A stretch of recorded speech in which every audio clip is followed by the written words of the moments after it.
Money decisions don't have to be either or. With Bank of America, they can be yes and. Like yes to sunny vacations and rainy day funds. Can our digital tools and guidance help you create the future you want? Yes. And help you keep enjoying today too. Do more with a bank that asks, what would you like the power to do? Explore our tips and more at bankofamerica.com/yes and.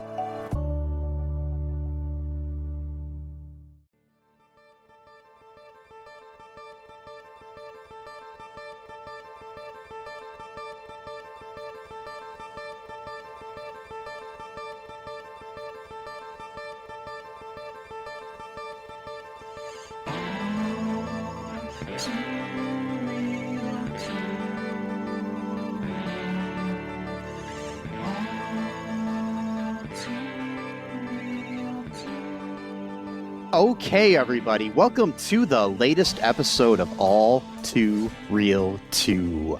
My name is Michael E. Cullen II, and with me, as always, is... That's me, extremely inappropriate sexual innuendo in Carda. You'll understand what that means later on. Okay, so before we get started, I just wanted to let everybody know, go ahead and go to all2real2.com, check out all of our links. Be sure to give us a 5-star review wherever you can do that, on Spotify or Apple. Share, comment, do all the good stuff and do it up, okay? Mm-hmm. All right, now my second point. So for 90 minutes, I first off, I had to go to like a thrift store. And I got myself a 1980 Apple computer and just stared at that for 90 minutes. I don't know why you wanted us to review that, but did I do the right... It's like an endurance test. No, it's not what I wanted you to do, but still, we could still do a video, audio about that, of like... just like stare at a computer screen, an Apple, particularly 1980 Apple. I wasn't able to get a working one. I just got one that, it just sat there on my desk and I just stared at it and I was like, I was looking at my face in the reflection of the glass and contemplating life. And then, then 90 minutes in, I realized, wait, he may have meant the Canon Films movie, The Apple from 1980. Yeah, and I did not know it was the Canon. Otherwise, I would not suggest it, but hey, whatever. Oh, no, it's fine. Canon Films are known for being bad movies, and that's what we do here, and it's okay. I think, most of the people involved are dead anyways, and not the people that were involved in the movie, but the people involved with Canon Films, and yeah, it's okay. Okay. Right. Yeah. We're good. Yeah. Yes. So yeah, we are covering the 1980 musical film called The Apple. It was 130 minutes of my life I will never get back. And it was an hour and a half. It was 130 minutes. Not 130 minutes. I always say that. I always mean to say an hour and 30 minutes, but then I say 130 minutes. No, I'm saying I would agree with you. If this was 2 hours and 10 minutes long, I would not want to watch it. So it was 90 minutes I won't get back of my life, not 130. But actually, at that time I stared at that Apple computer. It was probably clear to that. So it was directed by Menahem Golan, who is one of the owners of Canon Films and Golan Globus Productions. It was written by him based on stories by Kobe Recht, R-E-C-H-T, and Iris Recht. They were a married couple. Yes, the film stars Catherine Mary Stewart as Bibi, George Gilmour as Alphie, Grace Kennedy as Pandi, Alan Love as Dandy, Joss Auckland as Mr. Tops and the leader of the hippies, Vladik Shaybal as Mr. Boogalow, Ray Shell as Shake, and we have Harry Potter stalwart Miriam Margolyes as the landlady. That's Professor Sprout. That's right. Yeah. Wow. Okay. Now I can see it. All right. Yeah, and the awesome thing about her is she is a great actress. Oh, totally. And has been acting for a long time, and you'll know her from everything. And she was like the nurse in Romeo and Juliet back in the day with Leo and Claire Danes. Okay. She is also a big outspoken anti-Zionist Jew. So yeah. Interesting. Yeah. Considering I think the filmmakers of this movie were Zionists, so it's just an interesting. I didn't know that when I suggested the film. I was like, I wanna. The thing is, it's like you're getting into film. There's going to be at least one person that is involved in almost every movie. Yeah, I mean, it's just because it's such a profound ideology. I mean, so many people. Yeah, that here believe in it. To be fair, though. And it's not, and I was saying it's not something I ever thought about really, sadly, until the 7th of October. So yeah, right. So. And fair to, especially during the early '80s and stuff. Not everyone who called themselves a Zionist was like a raving lunatic. Oh yeah. Too.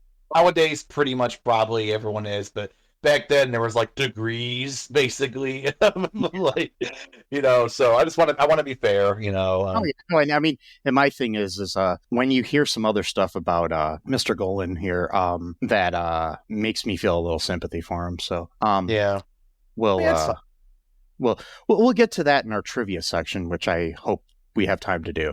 Okay, so what were your initial reactions to this let's call it a film? Let's call it a film. Oh, come on. No, if by definition it is a film. It is, in my opinion, a good. Okay, so remember when I absolutely loved The Skateboard Kid, right? Yeah. Part 1, not the shitty version that I chose part 2. And I thought maybe it was because I was high when I was watching it, and I thought it was awesome, but I was just edit that part out.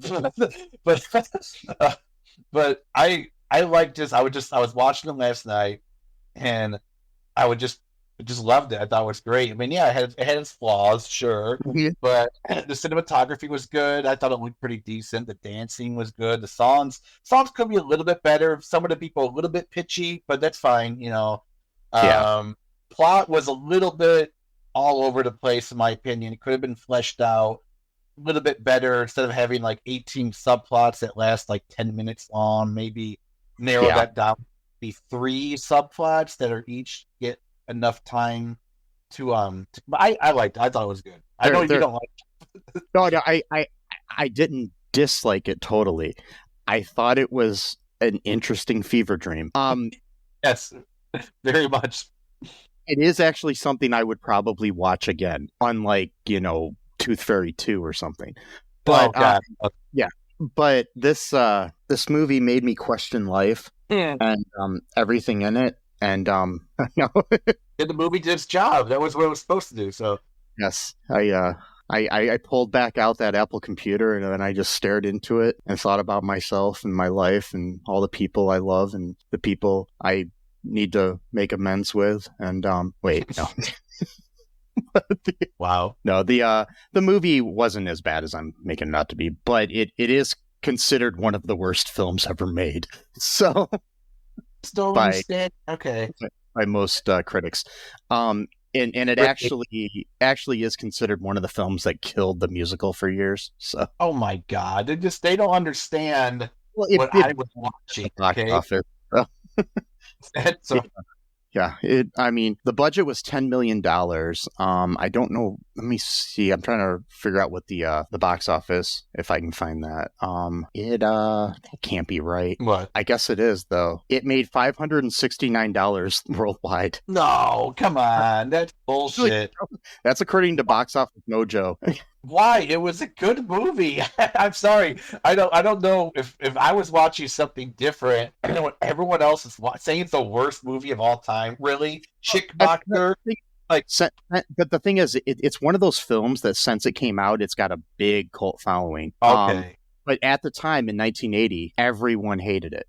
So, wow. Okay. Yeah. I mean, if you think about it, there's a lot of movies like that where, it's like, like Troll 2 or other things, where it's like when they came out, everybody hated it, but years later it finds a cult following. Yeah. Yep. So what happens in this movie? Okay, so this is the glory of this movie. Okay, so we start off with this raucous song, great number, dancing 100%, singing 200%.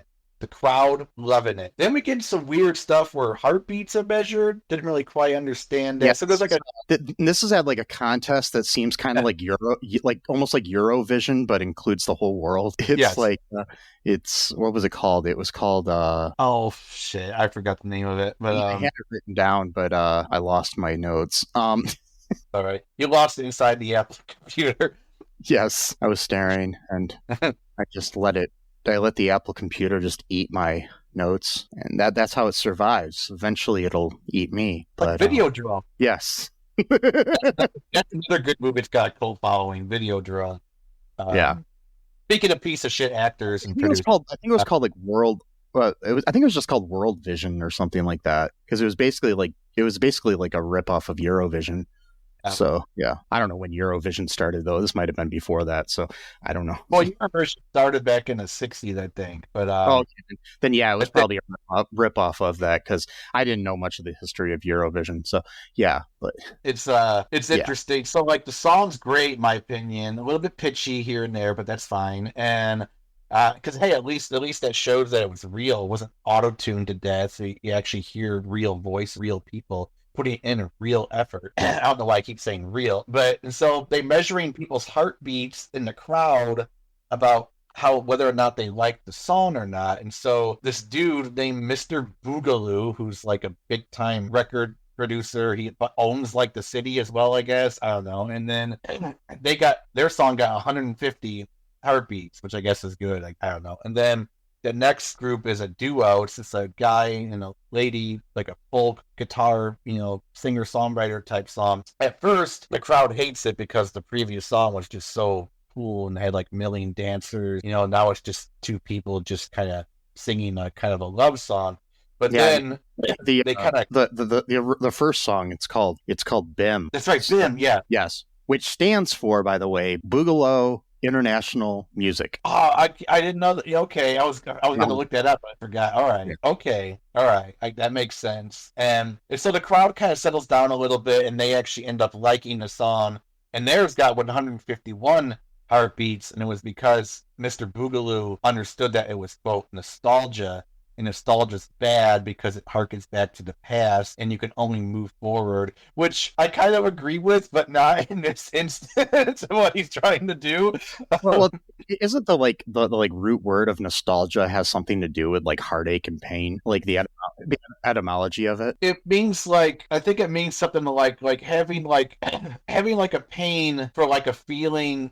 Yeah, it's a bittersweet longing for things, persons, or situations of the past. The condition of being homesick or homesickness. Yeah. But a lot of times, though, it's for like a false memory almost. Like it's not like the way you actually think it is now. Like if you were at that time. And a lot of things in the world, it's funny because like they're talking about how nostalgia is bad in this movie, but like in our reality right now, companies. I watched a video about this the other day. I can't remember who did it. It was on YouTube, but it was all about how nostalgia. It was I'll look up the name of the YouTube channel in a second here. But it was basically talking about how these companies take the idea of nostalgia to like sell us shit. Oh yeah, totally.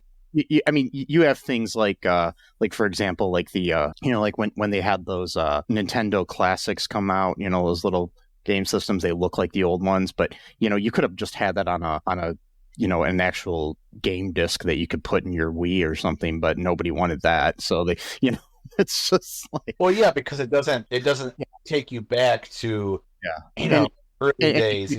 You look at movies like in the last year or so, you had like Indiana Jones, it's kind of starting to wane where a lot of these movies, like people are kind of vicious too, because I think people are getting sick of the same thing over and over again. But you also had something with nostalgia attached to it, like Barbie, which was a huge success because, it was harking back to when mostly girls were little and they played with their Barbie dolls, and so it had that mass appeal to adult women and adult men too, because it was a good movie, but you know what I mean?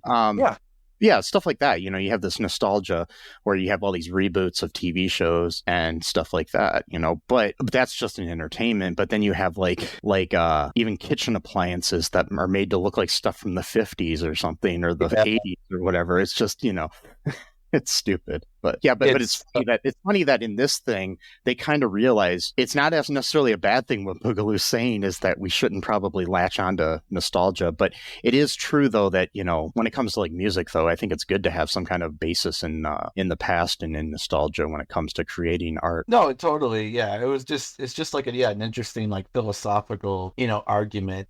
Of course, this guy's evil, so he's doing it for his own purposes to just keep moving forward because he wants to keep putting out more product, as much as he can out there to sell more records. Like I said, the guy like owns a town basically, or maybe the country. I don't know. And it's just so weird. So the duo, they do good. Oh, go ahead. By the way, if people want to check out that video I was talking about, there's a channel on YouTube called The Future Proof, and they have their latest video that I got that info that I was talking about is called by the time this comes out, it'll have like another one or two out, but this is called How Nostalgia Sells You a Lie. So wow. Yeah. That's a cool. Yeah. Wow. Yeah, check that out, folks. I think I will too later on. Actually, looks like a really good video. Yeah. So I guess Mr. Boogalow is technically the hero of the and he's not the hero of the story. Yes, he's the flawed hero. Actually, the main character, bad guys. No, so their song actually gets, it's pretty good. So then Mr. Boogalow has like a bunch of underlings, and like his right hand man is what's his name? Crap. The guy with like Shake. That's right. Shake is like his right hand man. So he tells like the sound guy to put it like this like little red tape and play it, and like plays these weird like signals, I guess. There's something to like control the sounds. Oh yeah, but by the way, we do need to mention before we get too far that this takes place in the future of 1994. Yeah, that's right. Yeah. I'm going to remind you that the movie was made in 1980. Yeah. And they thought the world was going to look like this in 14 years from 1980. Optimistic, man. Like that was back in the 80s, man. They were like they thought. I think it was more pessimistic because it's like this whole like kind of like 1984 future, which but it's 1994. 1994, exactly. That's right. I forgot about that. So they do this weird signal thing that then makes the crowd angry again. So they boo them off the stage, and they're kind of like really confused because like. At first they were booing, but then they liked it. Then they started booing again. They're like, "What happened here? Like we were playing the same song. Like, nothing changed." So such a roller coaster ride. Yeah, I would be freaked out if that would happen. Like, what the hell is going on with his audience? Like they were just confusing the hell out of me. But Mr. Boogalow has plans for these two, and so he wants them to join his empire, not be off on their own. And so, and by the way, the man's name is Alphie, and the woman's name and. They're kind of like the main characters or the protagonists. It's funny too because like Alphie and Bibi are kind of like I would say like in certain ways nicknames for like Alpha and Beta. Oh, that's okay, yeah, that's that does make sense. Technically, based on early drafts of the script and everything, we're supposed to be like representations of Adam and Eve. Yeah, I got that. That was that part. Yeah. I mean, it's still kind of there, but basically it would make sense to call them Alpha and Beta because they were the first, two humans, supposedly. Not really, but Right. Yeah. But later on in the movie, they do kind of have a spiritual thing as well. Yeah. I'm not going to go, but that also could be that one. The ending, I did not quite understand, but that's fine because this movie, not much to understand, really. And so, Mr. Boogalow invites them to a party, and basically he's got these raucous parties. I'm not sure why I keep using the word raucous now. Whatever. And so that's like one of my new words. And then I always cycle through them, like ostensibly. Now apparently raucous is one of the new words I'm going to be saying for the next 6 weeks. So get used to it. I think I'm going to get you one of those word of the day calendars. Yeah. Just go anyway. So And then every week when we record, you have to use all 7 words from that week. And okay, I'll actually no. I'm sure we should try that. Actually, that's a good. Yes.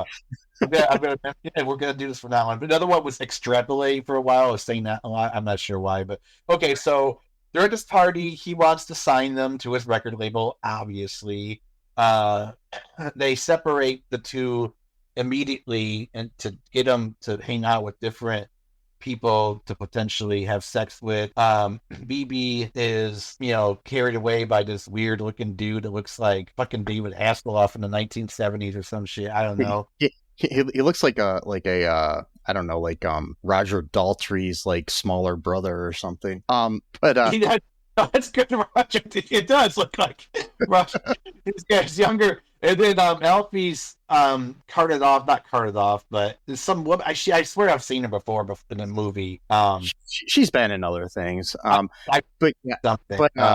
Those two are named. What are they? Dandy and Mandy, I think. Dandy and Pandi, right? Pandi? Pandi and Dandy. That's it. Yeah. Oh, they're siblings, but the woman's black and the guy's white, so I'm not sure how that worked out, but they're siblings. That's what he says. If that's even true, because I don't know what to believe on half this stuff that they're saying. It could have been from different mothers and fathers, so yeah. But yeah, that's this Pandi. No, is she Dandy? Or I don't know. I'm not sure which one is Dandy or Pandi. He's Pandi. He's Dandy. Okay. So Pandi is supposed to be like his companion for the night to kind of separate the two, but he's not really interested, even though she's like super, super attractive. But anyway, the thing I'm trying to figure out here is so they go into this party, Alphie and Bibi do, and then Bibi just goes off with Dandy and like starts making out with him right away and takes drugs from him. Well, so she's like so easily corrupted, which there might be some sexism in the movie too, of like, oh, the woman is easily and it's probably based on the whole like Eve, ate the apple from the tree and blah blah blah. Yeah. So in this movie, there's a literal huge apple that they're supposed to take a bite out of. So like a huge apple, like really big. See, I think some of those scenes were like just like representations of what was going on and not really happening. Yeah. If that makes sense. Because like one point Alphie starts having hallucinations of like a windstorm, an earthquake, but there's just literally nothing happening. But okay, so we have, of course, we got to point out the weird shit. So multiple instances of sexual assault are committed in this movie. Ergo, an unnamed drug that she takes, that he pressures her to take. She takes said unknown drug that could be literally anything. It could be cyanide, poison. And this is just after to show the difference between her and Alphie, where Alphie was offered alcohol, champagne, and he says, I don't drink alcohol. And they all acted like he was crazy. And then they kept emphasizing the fact that these two are from Moose Jaw. That's right, Canada. That's right, Moose Jaw, Canada, which, is nowhere nobody knows. And, it's actually a real town, but yeah. Okay, all right. Well, that's kind of cool. And so she takes the random drug, and I'm guessing the drug was meant to make her horny. And so technically that's sexual assault when you're giving someone a substance in order to get them to lose their inhibitions and or increase their level of desire. That is a different unnatural thing that's happening to then exploit that person for your sexual pleasure. So technically that actually is. Even though there was no quote unquote forced blah blah blah, that doesn't matter. It's still assault by definition. Don't try and go, well, technically okay, you're gonna get arrested and go to jail. Like it's like it's gonna ruin someone's life. So anyway, so he does that, he ruins her life for a little bit, and then Alphie does not drink, and they make fun of him for that because it's like, don't be such a party pooper. And it's like, well, he didn't even want to come to the party in the first place, so how can he, whatever. And then, and I forgot what happens after that. Though that's when they sign the contract, or when she signs the contract. No, they don't sign the contract yet. That's the next day. Okay. But they have a scene where Boogalow has like this guy that he wanted to design stuff. Oh yeah. And he designs BIM marks, which are little stickers that you can put on your body somewhere. Oh, stupid. They're like triangles with the BIM logo on it or something. And such a dumb idea. And Yeah, and so the thing I'm trying to figure out in this world too, this record company, BIM, like runs the world, or at least America. Yeah, that's what I'm saying. It's like he owns at least the city, if not, the whole country, and it's under his totalitarian rule. But I mean, it's like a Brave New World type of totalitarian. It's not 1984. Well, I guess it's like a mixture of both, where Brave New World was all about having so much fun. Or Fahrenheit 451 or whatever, and it's like that, and like and modern day Trump Yep. Oh, where we have an entertainer who wants to be president again. Anyways, so, and who knows? By the time this airs, I don't know when this is going to air. He may have won again. I hope not. So they the next day they come back to the place because they have a meeting with Boogalow, and first they have like this weird musical number that makes no sense in the lobby of the building with a bunch of dancers and performers and whatever was going on in the fever dream here. I've never done like LSD or any kind of drugs like that, but I swear I felt like it watching this. Oh no, I'm absolutely certain that this movie was written and or filmed on a combination of probably weed, LSD, and cocaine, like at the very least, if not more substances. Really quick, I mean, I know I'm going to do trivia later, but so I found an article. Nigel Lithgow, who was one of the judges on Dancing with the Stars and producers of American Idol, and or So You Think You Can Dance, maybe not Dancing with the Stars. But he like was a producer for American Idol and So You Think You Can Dance. I know that for sure. Mm-hmm. He was like one of the main choreographers for this movie. Okay. And there's this article written by Lindsay Parker for Yahoo Entertainment on November 21st of 2020. I'm going to give credit here. Okay. So in this thing, so I'm a little scared. This is Nigel talking. I've been told you want to talk about dramatic pause, the apple. And so he says here that he had a friend that he met years later who produced or did choreography for the movie Xanadu, which is also considered one of the worst films ever made, and it's a musical as well. They said they held that in common, that they were like the double feature of worst musicals ever made. Oh. And says okay, so he says we must remember that this was the 70s because it was filmed in 1979. It was very strange making the movie because we brought over something like 40 English dancers. We were in Berlin, and we had a German electrical crew and an Israeli production team, and we were making a movie in a factory that actually made gas during World War II. Oh my God. So it was a very, very strange atmosphere throughout. And then he says, and she says, and perhaps not everyone in that gas factory was in his or her right mind, which could explain a lot. He says, because you could buy regular drugs over the counter in Berlin, the dancers were finding all different things, speed, benzodrine, and poppers, and everything else. You could just buy it over the counter. That's freaking awesome. That's crazy, man. 70s were... That's... Okay, sorry, go ahead. Yeah, he said it was like herding cats trying to get those dancers together. There's literally a song in there talking about speed. Yeah, there is. They're acting like they're on speed. I doubt they're actually acting at that point then. Because it's singing. After reading this article, it just made me... and it's kind of funny that he went on to do shows like So You Think You Can Dance and American Idol, which are kind of similar to the the singing competition at the beginning of the shows. Yeah, no, it's oh my God. But yeah, that song, they have a song called Speed, which is like supposed to be Bibi's like first song outside of her connection with Alphie, like a totally different style of music than what they were used to doing, which kind of meant to sort of show like how much under the influence she is of this guy, that she's just willing to completely change her style of music just like on the fly, Yeah. And song's literally called Speed, and they mentioned the word speed like a million times, and you just gotta watch it. I mean, just to watch the way she's moving around and how she looks and sounds like she's on speed. the thing about the music in this movie, it just basically hits you right on the head. There's no subtlety in the lyrics. No, Um, none the whatsoever. So basically, what ends up happening is they end up going into the office of Boogalow and sign a contract. Well, Bibi does because Alphie doesn't want to, and he's having all these like visions of like fire and earthquakes and all this stuff that are basically, telling him that this is basically like Boogalow is basically the devil, which he basically is. So it's just biblical symbolism. A lot of this is biblical symbolism. Oh yeah. Talk about the end times, fire, earthquakes, windstorms, etc. And then there's kind of like this sequence around there too, where they have this like song where they're trying to get them to bite the apple, and and Shake is dressed up like a snake. Get it? And I get it, yeah.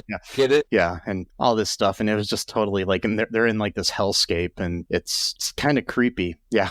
Although that scene, they're like in like the basement or dungeon of his castle, his mansion or whatever. Yeah. Well, I don't think that, like I was saying, I don't think that really happened. I think that was kind of a symbolism of what was going on. Yeah, or like a fever dream, like you said. Yeah. Like where, it's not actually physically happening. Like it's, I think so too, because like when they showed the fire and the earthquake and shit, yeah, and they're all like, "Dude, what the hell's the matter with you?" Like, yeah, and then and then he goes into then they go into this song, which I think, because there's a lot of the songs I think aren't real. I think it's like it's like when you go see a musical on Broadway or something. It's like people just break into song randomly, and all of a sudden there's like dancers behind them and shit like that aren't in the scene, and you're just like, okay, that's not really happening. Yeah. So yeah. It'd be weird if it was happening. Well, every time I sing, they just appear, and every time I do a lot of things, which I'll get to later, that are just kind of inconvenient in life. But right, it's like, okay, like come on, get out of my way. Like I'm trying to get to the bank. I don't need you doing cartwheels in front of me and shit. Like, so basically, she's like seduced into signing the contract, and Alphie decides, nope, not for me. So he kind of takes off, and she's under their spell. What happens after that? Okay, so yeah, she's pretty much like a star, like immediately. And like I said, she was singing a song on speed while probably being on speed at the time. At least that's what it looked like to me. I've been on something that's similar to speed by accident. That's a whole other story. And it's the movements and the frantic kind of, it's very very familiar. Just you get the energy, you just you can't get it out, like no matter how hard you try. It's like stuck in you, so you have to like just keep moving around and shit. That's what she looks like. So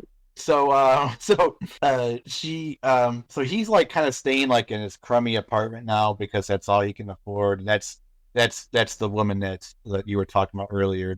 Miriam Margolyes.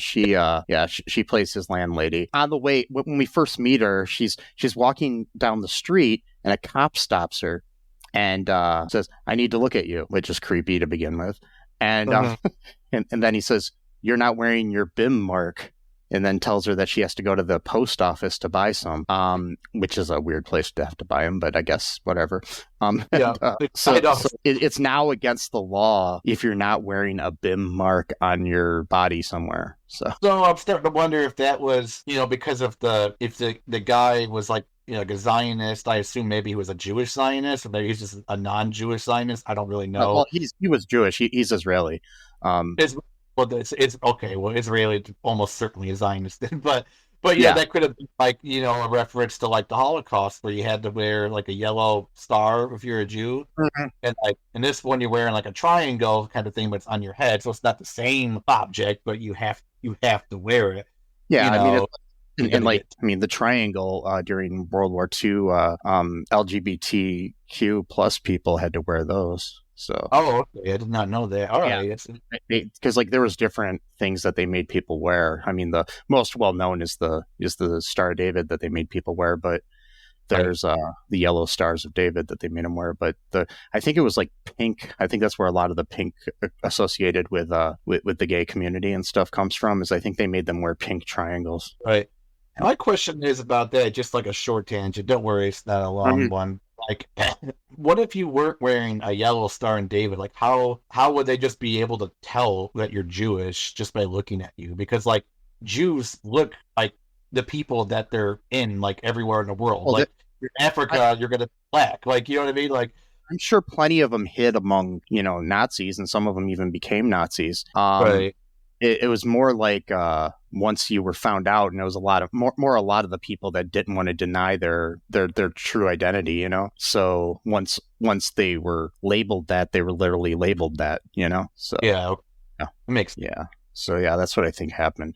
But yeah, they made them wear these BIM marks, and it was illegal now to not wear a BIM mark out in public. So the pink triangle, like I was saying here, was the Nazis. It was a symbol for LGBT community. Initially intended as a badge of shame, it was later reappropriated as a positive symbol of self-identity by the gay community. So yeah, mm-hmm.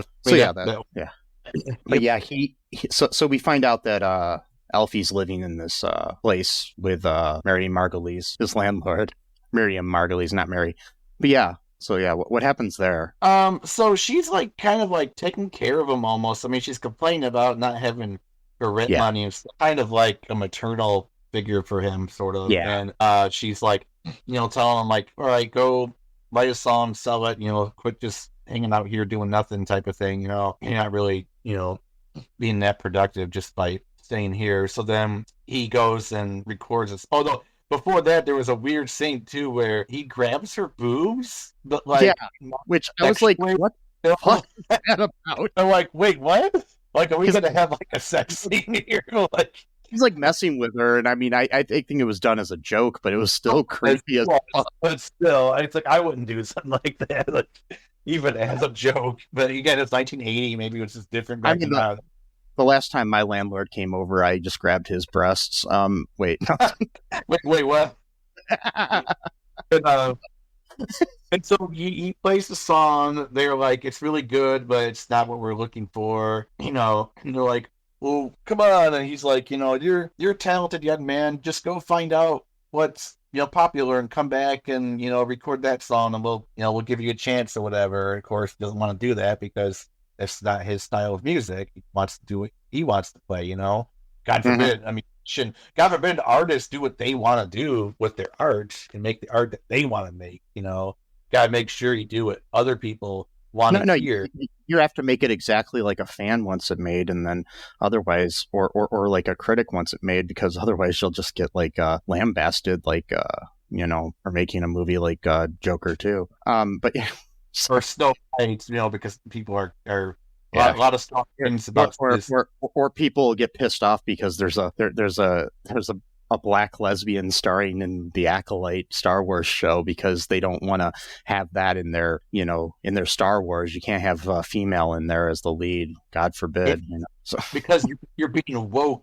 You're trying to force it on people. You're trying to force change. You got to let change happen naturally, because we all know that change happens naturally so fast, right?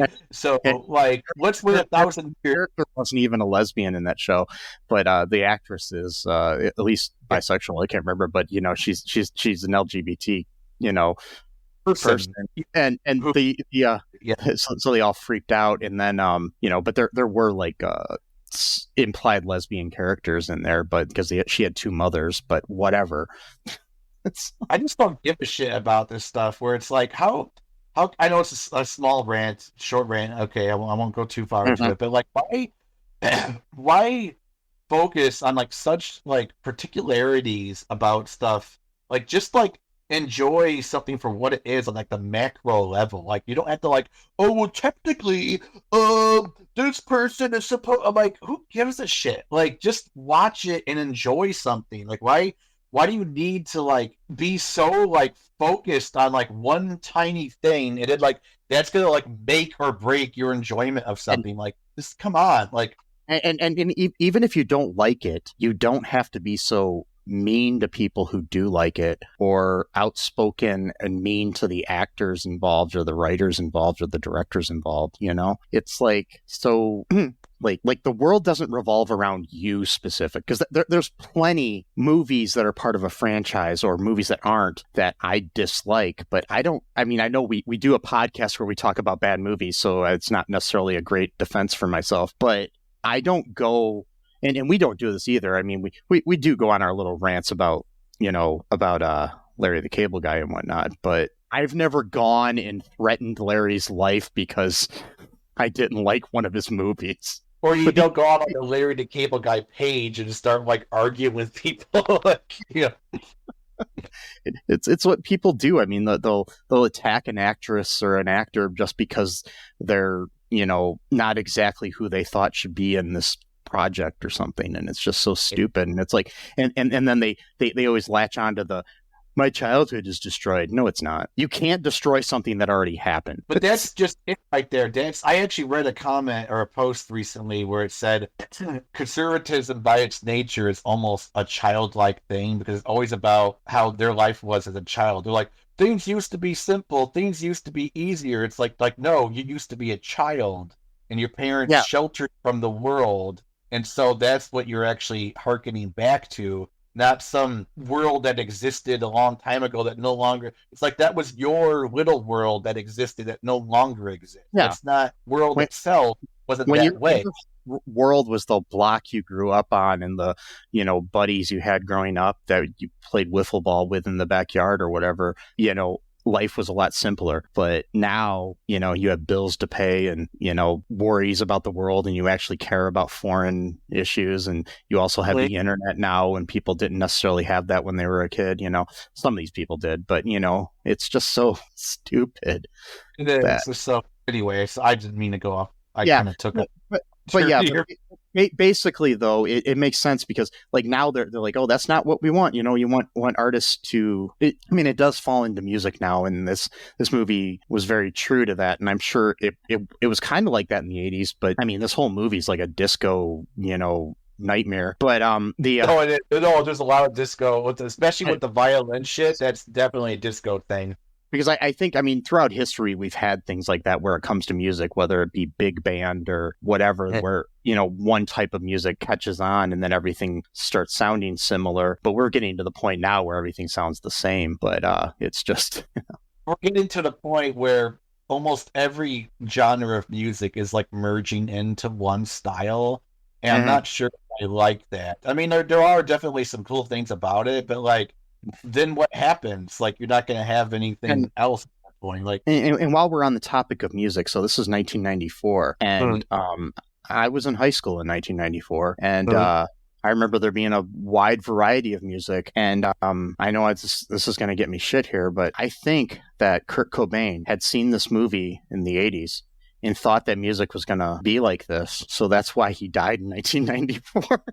Wow. He's like, God damn it. It's like, I don't want this to be. He's out here, writing great songs like Smells Like Teen Spirit and Come As You Are and whatnot. But, what he really wanted to be doing was performing, something like Speed. No. Like, God damn it. I could have really been a star. No, he was a great artist, though. Like, really. Yeah, but yeah, it's funny that they thought 1994 people would be listening. 1994 was like a great year for music, so it's just like... Oh, it was. No. There was so much, like, we're kind of having that moment now in like the early 2024s where there's like a lot of new shit's coming out that's like really kind of like changing the course of music, which is really, in my opinion, because we need that change, like desperately need it, like real bad. So you got like the Brett Summer, you've got that. What was her name? She's a Palestinian, Chilean artist. Last night she was playing with Coldplay. I forgot her name. I don't remember right now off the top of my head, but yeah. She's got a lot of good music coming out. And got a lot of variety and a lot more things. But like, this is like, 94 was before the internet. And the internet existed, but it was before the internet was in everybody's home and pocket. And this is like, it was such a good year for music, though, where you had like really good rap and rock and alternative music. And alternative music doesn't even really exist anymore, per se. Not really, no. I mean, a lot of these genres don't. I mean, you had good country, you had good everything. It was just a good variety of music, but you still have some variety now. But it's like you have different genres, but like every country song sounds the same. Every, rap song starting to sound the same. It's just kind of, it just got bland, yeah. And just like in this movie, though, like that disco shit with the violins, like almost every disco song after like a year of disco becoming popular had this string section, and like every single disco song. It sounds kind of cool, but then every song had that in there. It's like, okay, maybe like cut the violins out, maybe add like a trumpet or some shit. I don't know. And a lot of it was probably like synthesized too. Yeah, probably. And of course, it's kind of funny that they thought in 1994 that disco would still be popular. Yes. It had like 2 years of like popularity. Yeah, it's just so weird. And so what goes on next here? We got he gets rejected. Then what happens? Okay, yeah, that's right. He gets rejected. He he ends up walking down the sidewalk or whatever, and he sees a bunch of people like running out of like a bunch of buildings to get autographs from Bibi, because now she's like an overnight star. I mean, like, they got pictures of her already. They got album, that's being recorded. And so he finds himself in a crowd. So he's like screaming her name. And obviously, she recognizes his voice being, his girlfriend and whatnot. And so for like a moment, she's kind of like taken out of her trance a little bit, because, there's still that connection between the two of them, because it's like a real connection, not the fake bell shit that Boogalow's gotten her. And so they like, whisk her into the car right away so that she can't be like, quote unquote, corrupted, even though she's already corrupted. Be uncorrupted by Alphie. And then they pretty much just kick the shit out of Alphie, the guards. That's right, there's like these two guards that have like teeth that looks like they're like a boar or like some shit like that, like these bald dudes. I forgot to mention that some of these people have like weird looking teeth, like not in a sense like they have bad teeth, but like their teeth are like not human, like or they have or like Shake will have like like his teeth are literally bedazzled. Oh right, yes, right, Shake. And and then the guards have these like boar teeth. I guess they're meant to be pigs, get it, pigs, because they're police. They're not really police, but they're guards. Yeah. And so they beat him up pretty bad, and they leave him there. So he comes home, all battered and shit. And of course, his landlady is there, had to kick his door down because he locked it. So now she's saying that he has to pay for the door. I know she says that, but I don't really think she actually means it, because she could have kicked him out like a million times. I think she's just like I gotta give you a hard time sort of motherly figure. Yeah. And so she gives him chicken noodle soup to kind of help him, get his nutrition back or whatever.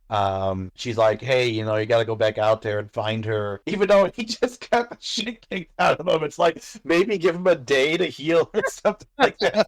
It's like you can still see like the fresh blood from his head and stuff. The thing you just did, they got your ass kicked. Why don't you go out and do that again? It's like, go find her. It's like, that's what he just did. Like, what are you talking about?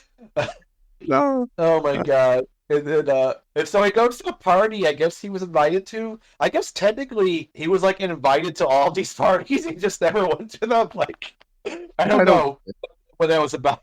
There was so much lack of dialogue in exposition and stuff in this that I was just like, what the fuck is going on? It's like, because at one point, so after he gets his ass beat by these two dudes who look like fucking Kingpin from the Marvel series, and wearing that white suit, they're bald and shit, they really strong, and then Boogalow just kind of like walks past them and just kind of like shakes his head in like disappointment, like, oh my god, Alphie, like, why are you doing this to yourself? So knowing this, they still invite him to the party. It's like, you do know he's trying to take Bibi away from you guys. Yeah, it's like, you don't invite your enemy to your party. I just don't understand what that was about, what they were, like, I think it just been, maybe it was a writer's issue and they just forgot. That the screenplay was rewritten at least 6 times. Okay, well, there you go. That explains pretty much everything. Tooled with 6 times by different people, including the director. And So maybe this scene was already filled before that and they just threw it back in there. So he's there. And that's the other thing too. So apparently both Bibi and Alphie are just complete dumbasses, which I guess would explain everything that goes on in this movie. This whole movie could have been avoided entirely if they weren't complete morons. So he knows, excuse me, he knows that Bibi took an unknown drug, which then caused her to start making out with some random dude. I didn't even know they were boyfriend and girlfriend. I thought maybe they were siblings because he didn't even seem to care when he saw her making out with this guy. It was just like, oh, hey, like, stop doing this. Like, I don't know about you, but, that's just normal. No, wait. I mean, it would be normal with this crowd, but they're from Moose Jaw, Canada, where that's definitely not the norm, So I don't understand why his reaction at that time was in Moose so Jaw, little. Canada, it's more normal to make out with a moose. But they call it Moose Jaws because you're making out with you get your jaw broken if you do it incorrectly. Yeah, and he walks into this place and they give him a drink that is obviously drugged. Yeah, but that was the other. Yeah, he continues to finish it. That's what I'm saying. So, like, why would he knows what these people are up to? He asked for a different drink, like scotch on the rocks or whatever, and then Pandi, who obviously has wanted to fuck him since like the very first scene of the movie, I was like, no, give him my special drink. Okay, hold on, just stop for a moment. I don't know. I've met for maybe 1 second a few nights prior. Says, give him my special drink. There's no chance in heaven that I'm drinking that thing. Like, what are you talking about? And the guy's like, if I'm going to this party, I'm only going to drink things that come in cans or bottles that are already sealed. Yeah, I mean, that's what you should do for any party you're at. I mean, like, in the bar even. I mean, like, I know that women have these things called angel cocktails where, like, they, like, have a way of, like, knowing if someone's trying to, like, tamper with the drink or whatever. And so that way they could, like, basically, like, arrest the guy who's, like, trying to, like, spike their drink or whatever, So why wouldn't you do that for this kind of party? But no, he takes this green fucking weird drink. Looks nasty as all hell. It looks like it's like Shrek in a blender. But it looks like in the blend. It also looks like fucking kratom. If you ever had, don't even try that shit. It's horrible. Yeah. But like this nasty ass green bullshit powder, you put it in a drink, it's like all clumpy and shit. Like, even if you mix it in with like orange juice or whatever, that's what that shit looked like. I'm like, why would you intentionally drink that? No, not even knowing what it is. Like, that's just the nastiest shit ever. But like you said, he just gulps that shit down as he's having hallucinations. He's upping the dose of it. Like, and he has a look on his face like, what the fuck's going on? Oh, I can't be rude. I have to finish the drink. Basically, picking the thing that's making you high, so you get more high and more confused as you're trying to find someone in the mansion or the whole world, like he's looking through a kaleidoscope at things, and it's just like, what? There's like a million people. Double vision. Yeah. Oh. And then we have the greatest song in the whole movie. Oh my god, that song was so uncomfortable, man. Yeah. The song is literally called "Coming." I'm coming for you, or well, that's the yeah, which is exactly about what you think it's about. It spells differently, like the normal way of saying coming. But you can even say it that way though too. Sometimes we need the other thing, but yeah, it's. Yeah, and then there's like this whole like see this is the thing that always bothered me in my life when I have all the dancers bothering me around. So like every time I've made love, there's like a bunch of dancers doing an interpretive dance of making love like in the room behind me.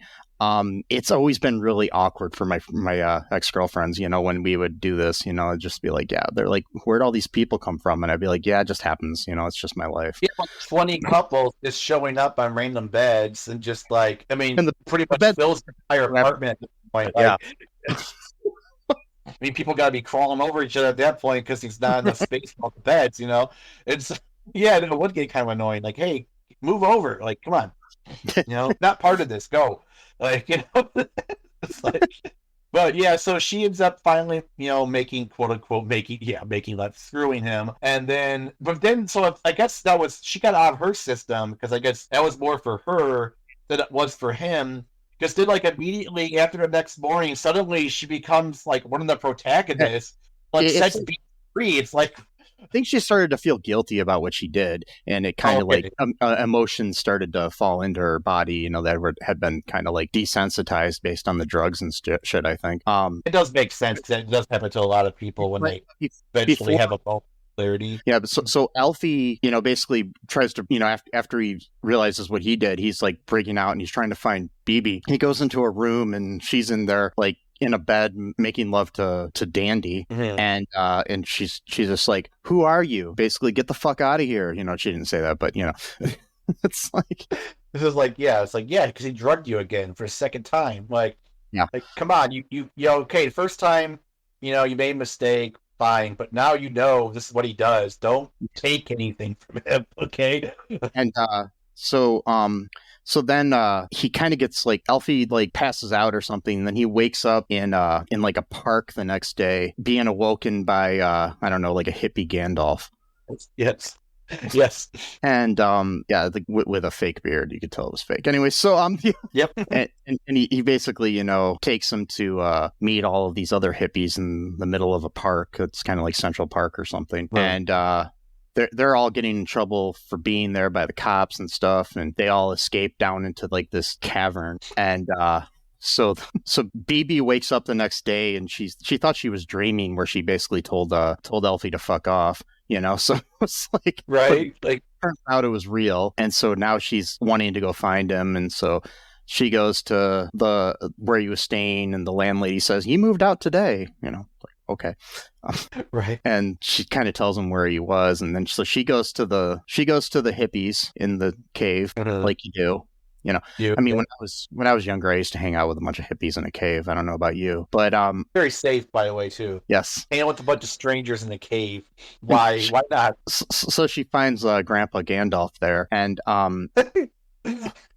he takes her to the cave, and she finds her love, and everything looks like it's going to be good. Right. And then like randomly, all of a sudden, it's like a year later. Yeah, that's what I don't understand, how they were singing a song, and then suddenly he's got a beard. I'm like, is this the same guy? Because there's no way he can grow a beard that big in like a day. And they have a baby.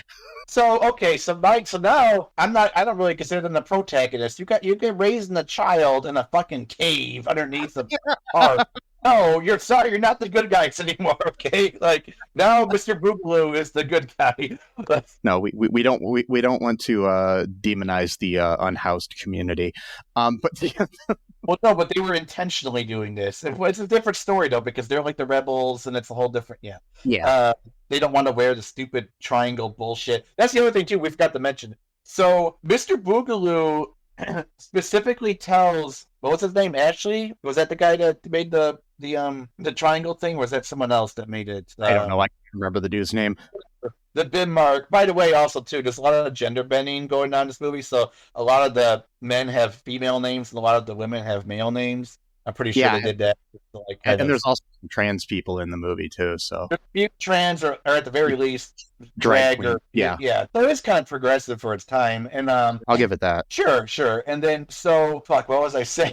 The bin mark. Okay, so Mr. Boogalow tells the dude that they can put that anywhere on their body. Well, wait a minute. So does that mean the cops are just like checking people's entire bodies to make? Because how would he know then that Alphie wasn't wearing his bin mark, because he doesn't have to wear it on his forehead. He said he could wear it anywhere. So the cops maybe he's wearing it on his ass cheek. Who knows? So technically now we got to file a complaint with the police department, because he did not check thoroughly where bin mark is supposed to be on their body. Because according to the rules that Mr. Boogalow himself established, and he is the owner of the city, technically he's not breaking any laws. So right there, that's.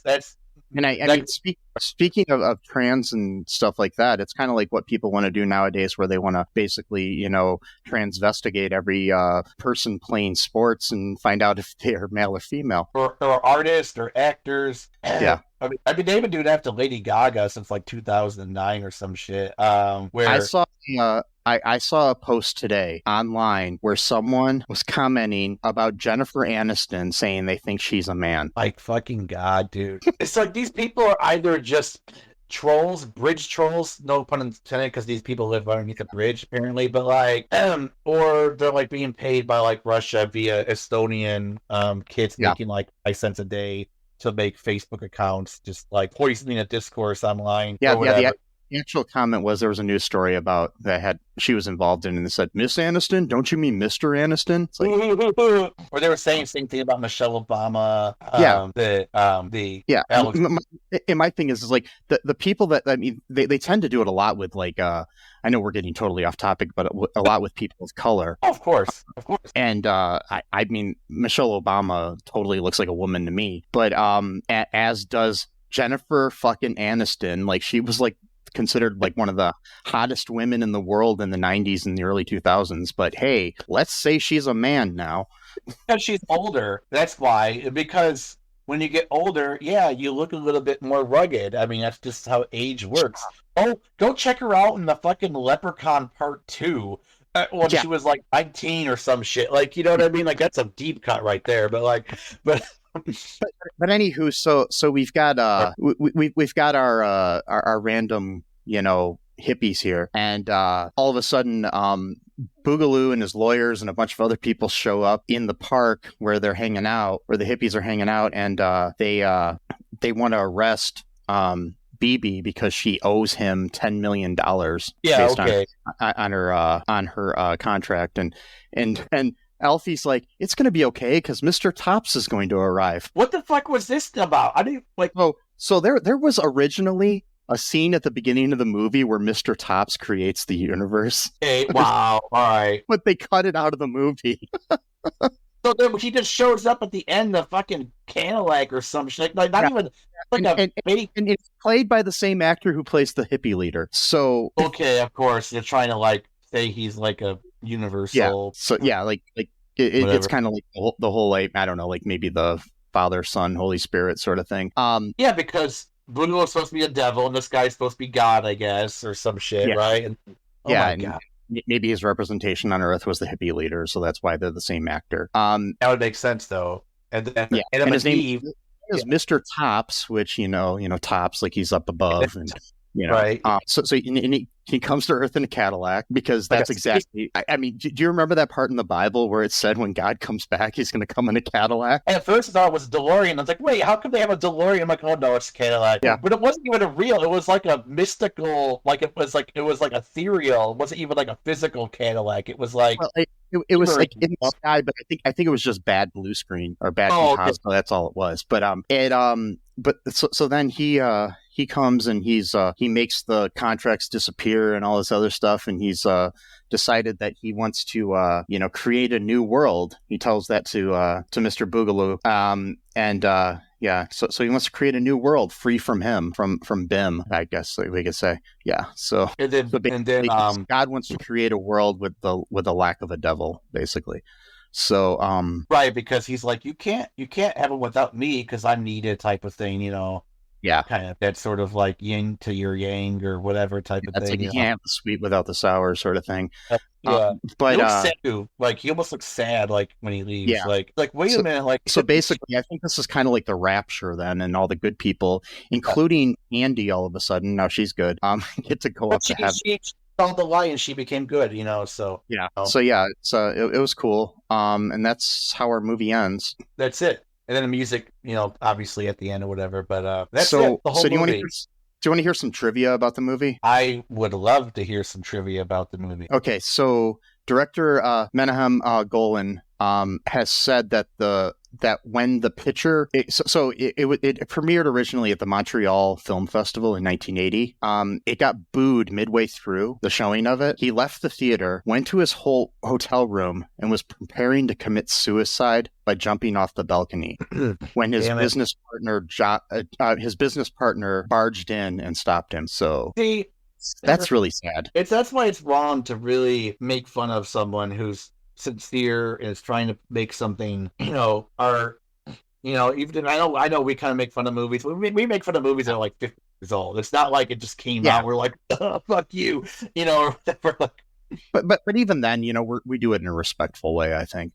So, I'm fine with people making fun of the movies I directed. I don't give a shit. So, I make fun of them too, but I mean, I like them. But yeah, okay. Here's another thing. The film originally, I said something about this here too. There originally began with a sequence in which Mr. Topps, aka God, creates the world. He sings the song "Creation" and brings various creatures to life. Then he sings a song with Mr. Boogalow, aka the devil, who ultimately falls into a stream and disappears. Live animals, humans, puppets, and people in costumes filled a small set. Mishaps abounded as a tiger got loose. The elephants got their trunks stuck in set pieces. People wearing a brontosaurus costume collapsed from the heat and the terrain, and restrictive size of the set proved difficult for the actors to dance through, and the camera maneuvers.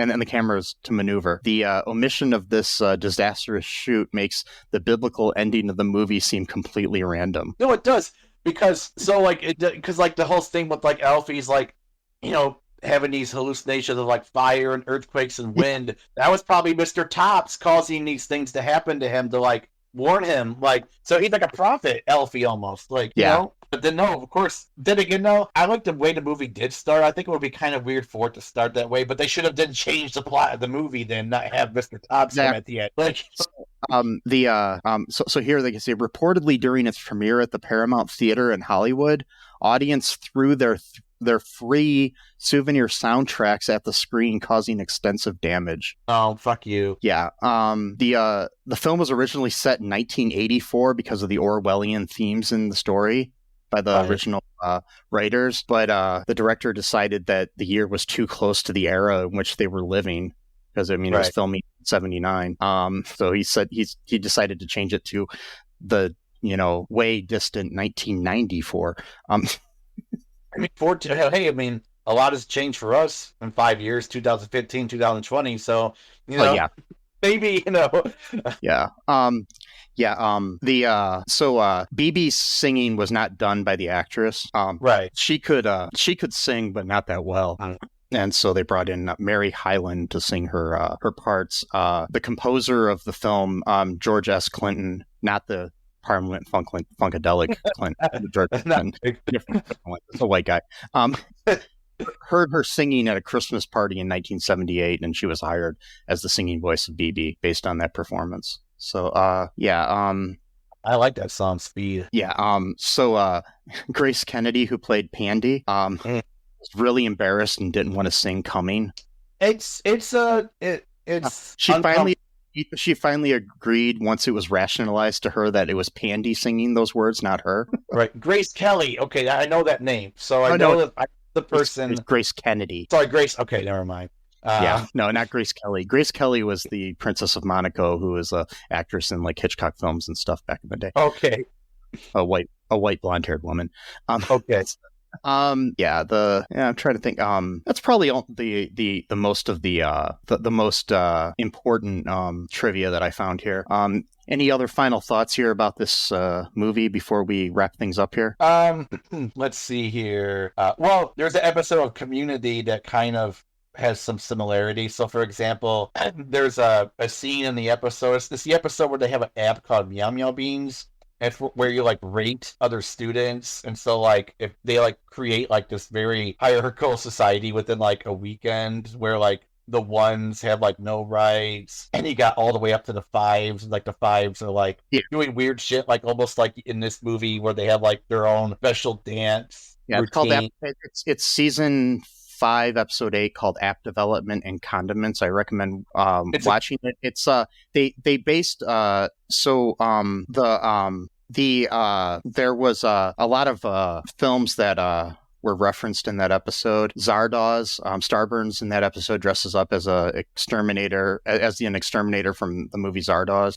The outfits of the fours in that are based on the outfits of Logan's Run. The apple, it's the outfits that the twos are wearing were inspired by this film. So, yeah. Okay. It is interesting, though, too, because the apples is mentioned a lot in the episode of people eating apples. Like, the twos are always eating apples, even though they got 3 types of fruit. Mix it up.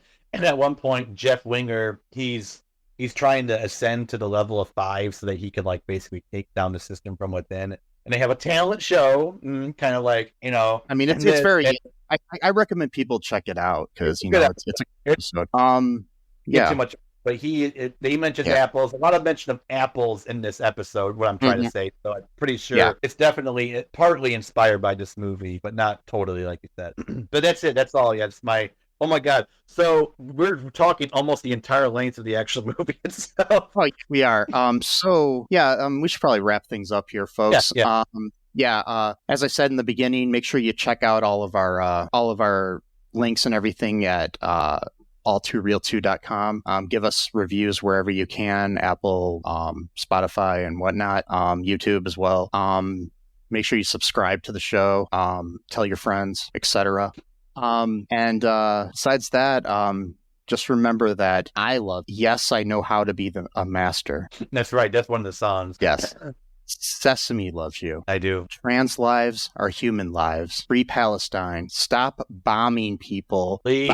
Bombing for peace is like fucking for virginity. That's all I'm going to say. And until next time, folks. Bye-bye. Thanks for listening to All Too Real 2 podcast, a Cullen Park production. Produced and edited by Michael E. Cullen II. Music by Matthew Hawes. Subscribe and share the show. Visit us at cullenpark.com.